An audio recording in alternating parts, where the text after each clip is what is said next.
In this video, I'm going to tell you why I don't recommend electric attic fans. First, they usually cause more problems than they solve. So let's talk about this. The first question is, if an attic fan is sucking air out of the attic, then where is the air coming into the attic? Ideally, the air should be coming in the soffit vents. However, there are usually two problems with soffit vents.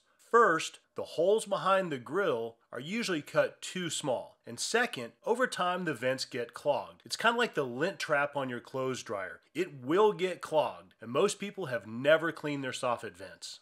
When this happens, the fan can't pull all the air it needs from the soffit vents. Then it will actually pull cool air from inside your home into the attic. And this is the last thing you want to happen.